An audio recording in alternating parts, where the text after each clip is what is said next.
বাছা আমি অপৰাধী তোৰ ওচৰত আমি তোৰ গলগ্ৰহ হৈ কিমান যে তোক শাস্তি দিছো বাছা কিমান যে তোক শাস্তি দিছো আমি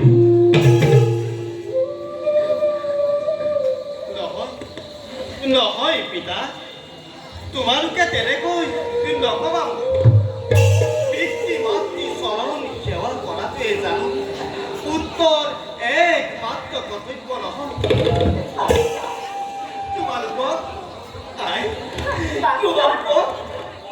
সেৱা কৰাটো মোৰ বাবে যে কিমান আনন্দৰ কথা সেয়া মই আপোনাক কেনেকৈ বুজাম পিতা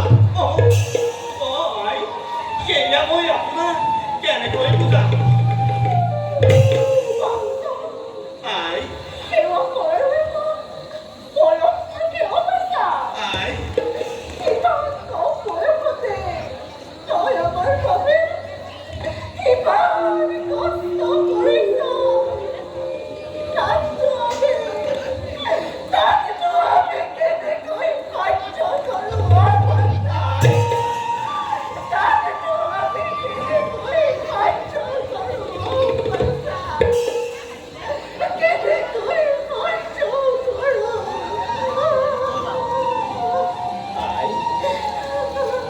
মইনো কি কষ্ট কৰিছো আই যে পিতাৰ বাবে এই বিনম দিয়া সৃষ্টি দেখিলো যি মাতৃয়ে 10 দিন গৰ্ভত ৰাখি বক্ষ নৰ্মিতেৰে ডাঙৰ দীঘল কৰিলে তাৰ প্ৰতিদান কোনো পুত্ৰই খুজিব নোৱাৰে আই বাছা কিন্তু তই বৰ ডাঙৰ ডাঙৰ কথা ক'বলৈ শিকিলা এৰা জীৱনেই শিকাইছে যিটো বয়সত তোৰ সমনীয়াই হাঁহি ধেমালি ৰং ৰহস্যৰে জীৱন উপভোগ কৰিছে সেই সময়ত তই আমাক জীয়াই ৰাখিবলৈ সংগ্ৰাম কৰিছ বাছা আমাক জীয়াই ৰাখিবলৈ সংগ্ৰাম কৰি হাবিয়ে বননিয়ে ফল মূল বিচাৰিছ দুৱাৰে তই ভিক্ষা মাগিছ কেতিয়াবা ভোকত কেতিয়াবা নিত্যটোৰ দিন পাৰ হৈছে যাৰে জহে ৰ'দে বৰষুণে তিতি ঘূৰি ইমান কষ্ট কৰি আমাক কিয় জীয়াই ৰাখিছ বাছা কিয়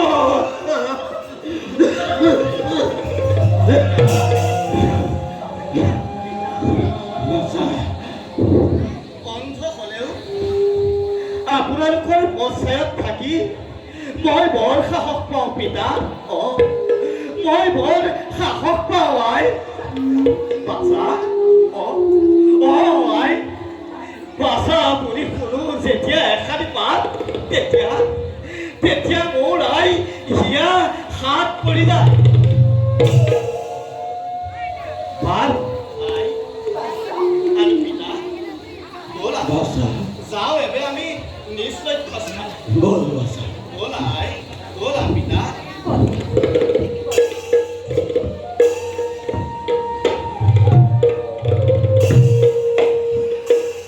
ৰচোন বাছা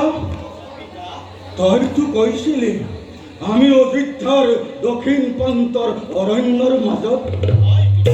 কিন্তু বাছা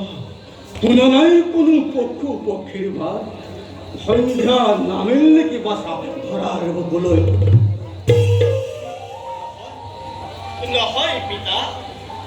সেইটো সন্ধ্যা সময়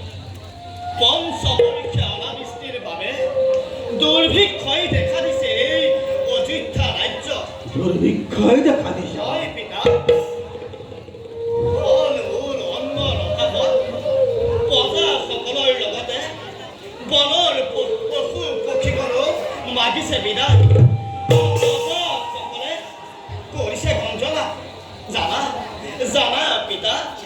ৰাজা দশৰথৰ বাবেই বোলে এই ৰাজ্যত ঘটিছে এনে ভূ